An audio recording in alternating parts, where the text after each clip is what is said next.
இந்தியாவின் அரசியலமைப்பை பின்பற்ற முடியாவிட்டால் நாட்டை விட்டு வெளியேறலாம் என வாட்ஸ்அப் மற்றும் மெட்டா நிறுவனங்களை உச்சநீதிமன்றம் எச்சரித்துள்ளது. 2021ஆம் ஆண்டு மாற்றப்பட்ட வாட்ஸ்அப் தனியுரிமை கொள்கைகள் மூலம் வாட்ஸ்அப் பயனர்களின் தகவல்களை பேஸ்புக்கிடம் கொடுத்து நியாயமற்ற வணிக நடைமுறைகளில் ஈடுபட்டதாக மெட்டா நிறுவனத்துக்கு இந்திய போட்டி ஆணையம் 213 கோடியே 14 லட்சம் ரூபாய் அபராதம் விதித்தது.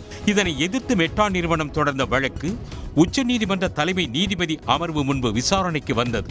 அப்போது தரவு பகிர்வு என்ற பெயரில் நாட்டு மக்களின் தனியுரிமையுடன் நீங்கள் விளையாட முடியாது என எச்சரித்த நீதிபதிகள் தரவின் ஒரு வார்த்தையை கூட நீங்கள் பகிர அனுமதிக்க மாட்டோம் என கூறினர். இந்தியாவில் தனியுரிமை தீவிரமாக பாதுகாக்கப்படுவதாகவும் நாட்டின் அரசியலமைப்பை பின்பற்ற முடியாவிட்டால் நாட்டை விட்டு வெளியேறலாம் என்றும் வாட்ஸ்அப் மற்றும் மெட்டா நிறுவனங்களுக்கு நீதிபதிகள் எச்சரித்தனர். எந்த ஒரு குடிமகனின் தனி உரிமையும் சமரசம் செய்யப்படுவதை ஒருபோதும் அனுமதிக்க முடியாது என்றும் நீதிபதிகள் திட்டவட்டமாக தெரிவித்தனர். இந்த வழக்கில் மின்னணு மற்றும் தகவல் தொழில்நுட்ப அமைச்சகத்தையும் ஒருதரப்பாக சேர்க்க உத்தரவிட்ட தலைமை நீதிபதி அமர்வு வழக்கில் வரும் 9ஆம் தேதி இடைக்கால உத்தரவு பிறப்பிக்கப்படும் என அறிவித்தனர்.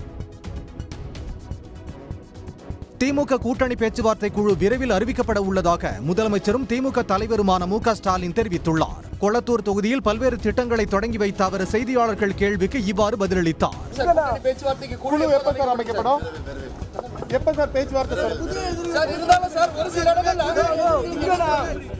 மேலும் ஒன்றிய அரசின் பட்ஜெட்டில் ஏமாற்றம் மட்டுமே மிஞ்சி உள்ளதாகவும் ஒன்றிய பாஜக அரசுக்கு தமிழ்நாட்டு மக்கள் பாடம் புகட்டுவார்கள் எனவும் தெரிவித்தார்.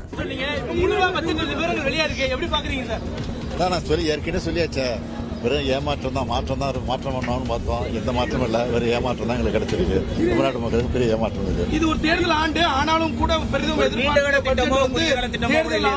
இதுக்கு மக்கள் வரக்கூடிய சட்டமன்ற தேர்தலில் இதுக்கு பாடம் கற்பிப்பாங்க. மேலும் அரசியலில் புதிய எதிரிகள் என்ற செய்தியாளர்கள் கேள்விக்கு தான் எதிரியாக யாரையும் பார்க்கவில்லை என்றும் அனைவரும் நண்பர்கள் தான் எனவும் பதிலளித்தார். தமிழ்நாடு சட்டமன்ற தேர்தலையொட்டி பாஜக சார்பில் அறிவிக்கப்பட்டிருந்த தேர்தல் பொறுப்பாளர்கள் விரைவில் மாற்றம் செய்யப்பட உள்ளனர்.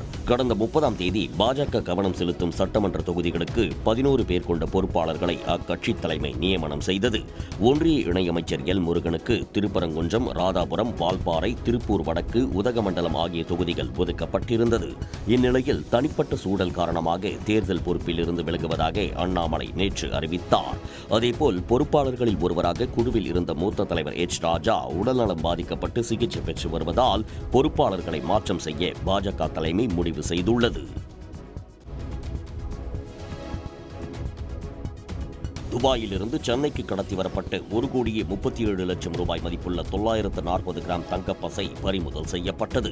ஏர் இந்தியா பயணிகள் விமானத்தில் வந்த பயணிகளை விமான நிலையத்தில் சுங்கத்துறை அதிகாரிகள் கண்காணித்தனர். அப்போது சென்னையைச் சேர்ந்த 28 வயது இளைஞர் ஒருவர் சுற்றுலா பயணிகள் விசாவில் துபாய் போய்விட்டு இந்த விமானத்தில் திரும்பி வந்தார்.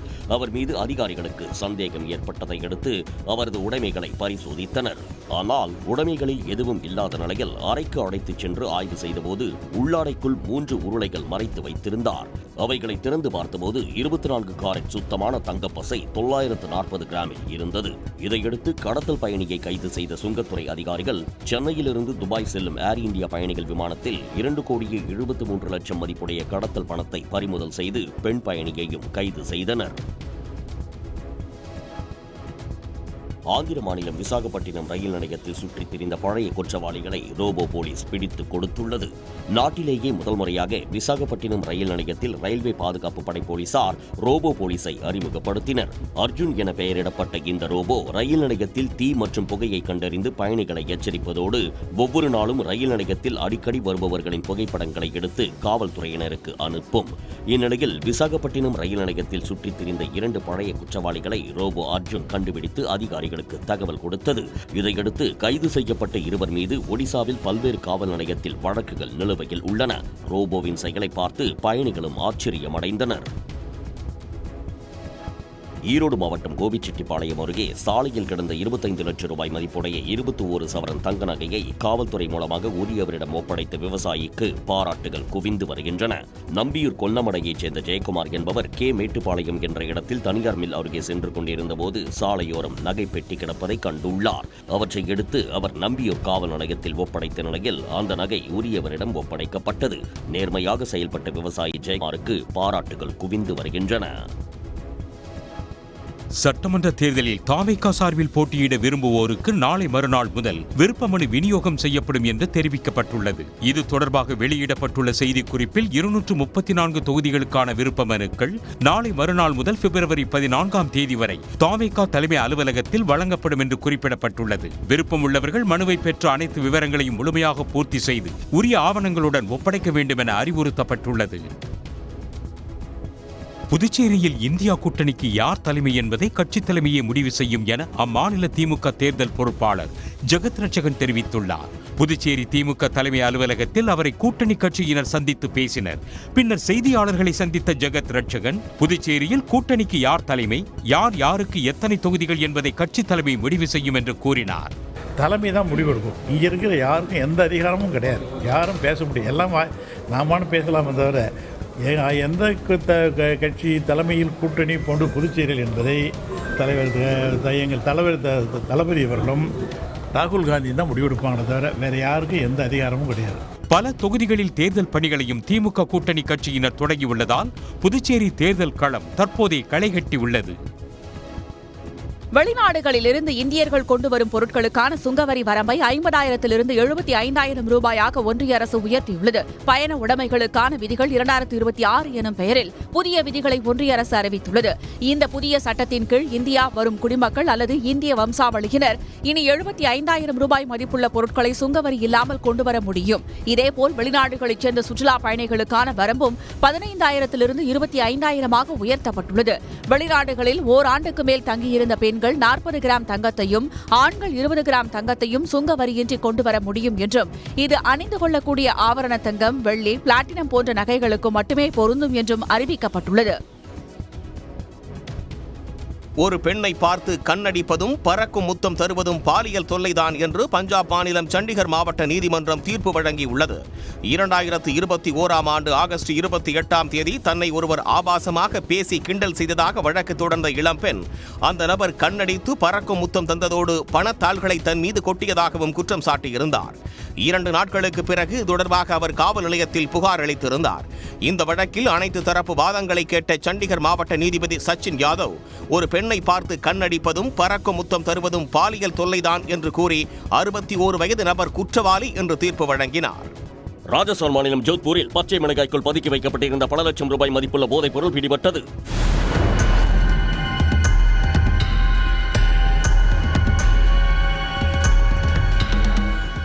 ஜோத்பூரிலிருந்து ஐதராபாத்திற்கு சென்ற தனியார் பேருந்தில் அனுப்பப்பட்ட பார்சல் ஒன்றை பேருந்தின் ஓட்டுநர் சந்தேகத்தின் பேரில் சோதனையிட்டார். அந்த பார்சலில் பச்சை மிளகாய்களில் சில மிளகாய்கள் மட்டும் லேசாக வெட்டப்பட்டிருப்பதை ஓட்டுநர் கவனித்தார். அதனை திறந்து பார்த்தபோது மிளகாய்க்குள் MD வகை போதைப் பொருட்கள் மறைத்து வைக்கப்பட்டிருந்ததை பார்த்தார். ஒரு மிளகாயில் சுமார் 5,000 ரூபாய் மதிப்பிலான போதைப் பொருளை உள்ளடக்கியிருந்ததை அதிகாரிகள் பறிமுதல் செய்தனர். எதிர்க்கட்சி எம்பிக்கள் 8 பேரை சஸ்பெண்ட் செய்ததற்கு எதிர்ப்பு தெரிவித்து நாடாளுமன்ற வளாகத்தில் இந்தியா கூட்டணி கட்சி எம்பிக்கள் இன்று போராட்டத்தில் ஈடுபட உள்ளனர். இந்திய பகுதிகளை சீன ராணுவம் ஆக்கிரமித்துள்ளதாக முன்னாள் ராணுவ தளபதி நரவனே எழுதிய புத்தகத்தை குறித்து ராகுலை பேச அனுமதிக்காததற்கு கண்டனம் தெரிவித்து 2வது நாளாக மக்களவையில் நேற்று இந்தியா கூட்டணி எம்பிக்கள் முழக்கமிட்டனர். அப்போது சபாநாயகர் இருக்கையில் அமர்ந்திருந்த பாஜக மூத்த எம்பி திலீப் சைகியா மீது காகிதங்களை கிழித்து வீசினர்.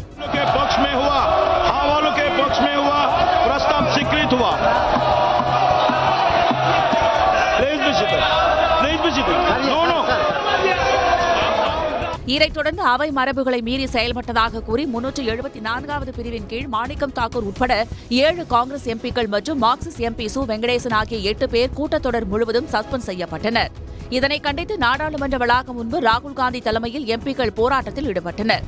தொடர்ந்து இன்றும் அவர்கள் போராட்டத்தில் ஈடுபட முடிவு செய்துள்ளனர். எதிர்க்கட்சி எம்பிக்கள் 8 பேரை சஸ்பெண்ட் செய்யப்பட்டதற்கு மக்களவை திமுக எம்பிக்கள் கனிமொழி, திருச்சி சிவா உள்ளிட்டோர் கண்டனம் தெரிவித்தனர். எதிர்க்கட்சி என்ன பேச வேண்டும் என்பதை ஒன்றிய பாஜக அரசு தீர்மானிக்க முடியாது என்றும் அவர்கள் கூறியுள்ளனர். There's no meaning of any debates in parliament if the treasury benches have to decide what the opposition has to speak. I think what is the point of any discussion or debate in parliament? Treasury benches allege that the opposition, they are creating ruckus in the parliament. They are not debating. Unless if you let us speak, then there's no need for any ruckus, and I don't understand why should 8 MPs be suspended. Moreover, suspension is not a new thing that happens here in the parliament. Sometime before, it was 100 members in both the houses. So they don't care for all those 6. Earlier, when Rakkas was there in the house, they used to handle it in a very light and decent manner, call the political leaders, floor leaders, and then speak to them, convince them, and resolve the issues. But nowadays it doesn't happen. எல்லை தாண்டி மீன்பிடித்த குற்றச்சாட்டில் சிறையில் அடைக்கப்பட்டிருந்த தமிழக மீனவர்கள் 9 பேரை இலங்கை நீதிமன்றம் விடுவித்தது. கடந்த December 28ஆம் தேதி மண்டபத்திலிருந்து மீன்பிடிக்கச் சென்ற மீனவர்கள் 3வரையும், கடந்த ஜனவரி 3ஆம் தேதி மயிலாடுதுறை மீன்பிடி துறைமுகத்திலிருந்து மீன்பிடிக்கச் சென்ற 9 மீனவர்களையும் இலங்கை கடற்படை கைது செய்து சிறையில் அடைத்தது. இந்நிலையில் சிறைக்காவல் முடிந்து அவர்கள் ஊர்காவல்துறை நீதிமன்றத்தில் விசாரணைக்கு ஆஜர்படுத்தப்பட்டனர். அதில் மயிலாடுதுறை மீனவர்கள் 7 பேரையும் மண்டபம் மீனவர்கள் 2வரையும் விடுவித்து நீதிபதி உத்தரவு பிறப்பித்தார். படகோட்டிகள் 3வருக்கு 6 மாத சிறை தண்டனையுடன் அபராதம் விதித்து உத்தரவிட்டார். இதேபோன்று வேறு தேதிகளில் சிறைபிடிக்கப்பட்ட மயிலாடுதுறை மீனவர்கள் 7 பேருக்கு வருகிற 17ஆம் தேதி வரையும், காரைக்கால் மீனவர்கள் 11 பேருக்கு வரும் 13ஆம் தேதி வரையும் காவலை நீட்டித்து உத்தரவிடப்பட்டுள்ளது.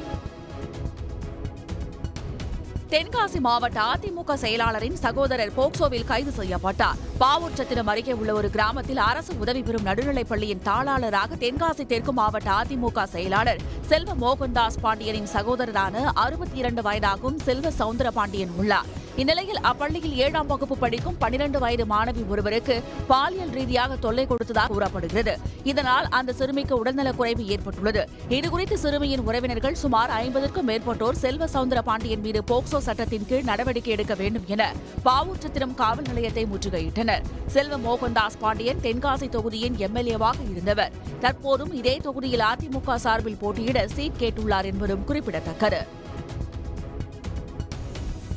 சிவகங்கை மாவட்டம் திருப்புவனம் மற்றும் திருப்பாச்சேத்தி பகுதியில் மகா சிவராத்திரி விழாவுக்காக பக்தர்கள் நேர்த்திக்கடன் செலுத்த ராட்சத அரிவாள் தயாரிப்பு பணிகள் தீவிரமடைந்து உள்ளன.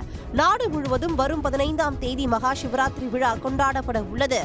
அரிவாள் மற்றும் விவசாய கருவிகள் தயாரிப்பதில் திருப்புவனம் மற்றும் திருப்பாச்சேத்தி பகுதிகளில் உள்ள இரும்பு பட்டறைகள் தீவிரமாக ஈடுபட்டுள்ளன. இங்கு ஆண்டு முழுவதும் பக்தர்களின் தேவைக்கேற்ப 2 அடி முதல் 25 அடி நீளம் கொண்ட ராட்சத அரிவாள்கள் தயார் செய்து தரப்படுவதால் ஏராளமான பக்தர்கள் இங்கு படையெடுக்கின்றனர். 2 அடியில இருந்து 18 அடி நார்மலா செய்தது 25 அடி வரைக்கும் நான் செஞ்சு கொடுத்துருக்கேன். போன வாரம் கூட இந்த பெரிய ஓட்டை என்ற கிராமம், திருப்பாச்சேத்தி பக்கத்தில் இருக்க பெரிய ஓட்டை என்ற கிராமம், அதுக்கு 25 அடிக்கு அடிச்சு கொடுத்து போய் நானே போய் அந்த அருவாளை ஊண்டி கொடுத்துட்டு வந்தேன். போய் அரிவாளின் உயரத்திற்கு ஏற்ப கைப்பிடிகளின் நீளம் 3 அடி முதல் 5 அடி உயரம் வரை வைக்கப்படுகிறது. 25 அடி உயரம் கொண்ட ராட்சத அரிவாள்களை நிலைநிறுத்த பீடமும் அமைத்து தரப்படுகிறது. புதியதாக திறக்கப்பட்ட கள்ளக்குறிச்சி பேருந்து நிலையத்தில் அரசு விரைவு பேருந்து மற்றும் ஆம்னி பேருந்துகள் நின்று செல்ல உரிய நடவடிக்கை எடுக்கப்படும் என்று போக்குவரத்து துறை அமைச்சர் சிவசங்கர் தெரிவித்துள்ளார். சுமார் 5.5 ஏக்கர் பரப்பளவில் 16,21,00,000 ரூபாய் மதிப்பீட்டில் கட்டப்பட்டுள்ள புதிய பேருந்து நிலையத்தை அவர் திறந்து வைத்தார்.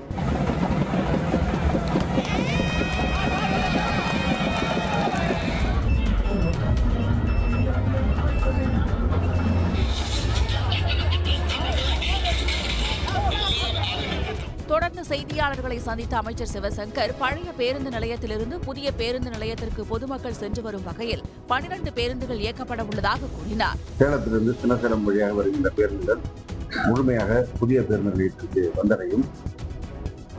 சங்கராபுரம் வடக்கணந்தர் பகுதியிலிருந்து வருகின்ற பேருந்துகள் நகரத்தின் உள்புறமாக வந்து புதிய பேருந்து நிலையத்திற்கு இயக்கப்படும். எப்படி இருந்து ஆசைப்பட்டோம் அந்த மாதிரி பெரிய பஸ் ஸ்டாண்ட் வரணும், போக்குவரத்துக்கு ரொம்ப கஷ்டமா இருக்கு, இடைஞ்சலா இருக்குன்றதுக்காக தமிழக முதல்வர்கிட்ட கோரிக்கை வச்சிருந்தாங்க. சரி, இப்ப அந்த மாதிரி கொடுத்துருக்காங்க, போறதுக்கு வரதுக்கு ரொம்ப ஈஸியா இருக்கு. கள்ளக்குறிச்சி மாவட்டத்தில் கிராம பகுதிகளில் தேவைக்கு ஏற்ப கூடுதல் பேருந்து வசதி ஏற்படுத்தவும், வெளியூர் செல்வதற்கு ஏற்ப கூடுதல் பேருந்து வசதி ஏற்படுத்தவும் தேவையான நடவடிக்கை மேற்கொள்ளப்படும் என்று அமைச்சர் சிவசங்கர் தெரிவித்துள்ளார். தலைமை தேர்தல் ஆணையர் பதவி பறிப்பு தொடர்பாக நாடாளுமன்றத்தில் தீர்மானம் கொண்டு வரப்பட்டால் திரிணாமுல் காங்கிரஸ் முழு ஆதரவளிக்கும் என அக்கட்சித் தலைவர் மம்தா பானர்ஜி தெரிவித்துள்ளார். மேற்கு வங்க மாநிலத்தில் SIR பணி குளறுபடிகள் தொடர்பாக தலைமை தேர்தல் ஆணையர் ஞானேஸ்வர் குமாரை சந்தித்து நேற்று முன்தினம் மம்தா பானர்ஜி முறையிட்டார். அப்போது இரு தரப்பினருக்கும் இடையே கடும் வாக்குவாதம் ஏற்பட்ட பாதியிலேயே வெளியேறிய மம்தா இவ்வளவு ஆணவம் பிடித்த ஒரு தலைமை தேர்தல் ஆணையரை தாம் பார்த்ததே இல்லை என்று விமர்சித்தார். இந்நிலையில் தலைமை தேர்தல் ஆணையர் ஞானேஷ்குமாருக்கு எதிராக பதவி நீக்க தீர்மானம் கொண்டு வந்தால் அதனை திரிணாமுல் முழுமையாக ஆதரிக்கும் என்றும் கூறினார். இதனிடையே SIR பணிக்கு எதிராக மம்தா பானர்ஜி தொடர்ந்த வழக்கு உச்சநீதிமன்றத்தில் இன்று விசாரணைக்கு வருகிறது. அப்போது தேர்தல் ஆணையத்திற்கு எதிராக தாமே ஆஜராகி வாதிடப் போவதாக அவர் அறிவித்துள்ளார். வழக்கு விசாரணை ஒன்றில் முதலமைச்சரை ஆஜராகி வாதிடுவது இதுவே முதன்முறையாகும். இந்தியாவில் ராணுவ ஹெலிகாப்டர்களை தயாரிப்பதற்கான புரிந்துணர்வு ஒப்பந்தத்தில் அதானி குழுமமும் இத்தாலியின் பிரபல விமான தயாரிப்பு நிறுவனமான லியோனார்டோ நிறுவனமும் கையெழுத்திட்டுள்ளன. பாதுகாப்புத் துறையில் நேரடி அந்நிய முதலீட்டை கடும் எதிர்ப்புகளுக்கு மத்தியில் ஒன்றிய அரசு அதிகரித்து வருகிறது. அந்த வகையில் இந்தியாவில் ராணுவ ஹெலிகாப்டர்கள் தயாரிப்பில் இத்தாலி நிறுவனத்துடன் இணைந்து ஈடுபடுவதற்கான அனுமதியையும் ஒன்றிய அரசு வழங்கியுள்ளது. கடந்த 1ஆம் தேதி நாடாளுமன்றத்தில் தாக்கல் செய்யப்பட்ட 2026-27ஆம் நிதியாண்டுக்கான பட்ஜெட்டில் விமான பாகங்கள் இறக்குமதிக்கான சுங்க வரி ரத்து செய்யப்படுவதாக நிதியமைச்சர் அறிவித்தார். இதைத் தொடர்ந்து உள்நாட்டில் ஹெலிகாப்டர்கள் தயாரிப்பதற்கான புரிந்துணர்வு ஒப்பந்தத்தில் அதானி நிறுவனம் கையெழுத்திட்டுள்ளது. இதன்படி லியோனார்டோ நிறுவனத்தின் AW169M மற்றும் AW109 ட்ரெக்கர் M போன்ற அதிநவீன ஹெலிகாப்டர்களை அதானி பாதுகாப்பு மற்றும் விண்வெளித்துறை தயாரிக்க உள்ளது. நடிகர் நடிகைகளை காண வரும் கூட்டம் வாக்காக மாறாது என நடிகரும் பாஜக நட்சத்திர பேச்சாளருமான சுமன் தெரிவித்தார். தஞ்சாவூர் மாவட்டம் திருநாகேஸ்வரம் கோயிலில் சாமி தரிசனம் செய்த பிறகு செய்தியாளர்களை சந்தித்த அவரிடம் விஜயின் அரசியல் பயணம் குறித்த கேள்விக்கு இவ்வாறு பதிலளித்தார். கூட்டம் இருக்கிறதுனால கண்டிப்பா ஜெயிப்பாருன்னு சொல்ல முடியாது. கூட்டம் அது முக்கியமா நடிகர்களுக்கு வர கூட்டம் கூட ஸ்கிரீன்ல பார்க்கும்போது ஒரு மாதிரியா இருக்காரு. நேரில் எப்படி இருப்பாரு? நேரில் எல்லாம் லேடி எப்படி இருப்பாங்க? வெள்ளையா இருப்பாங்க, கருப்பா இருப்பாங்க, குண்டா இருப்பாங்க, ஒல்லியா இருக்கும். இது ஒரு கூட்டம். திருநாகேஸ்வரம் ராகு கோவில் நன்றாக பராமரிக்கப்பட்டு வருவதாக தமிழக அரசுக்கும் அறநிலையத்துறை அமைச்சர் சேகர்பாபுவுக்கும் நடிகர் சுமன் பாராட்டு தெரிவித்தார்.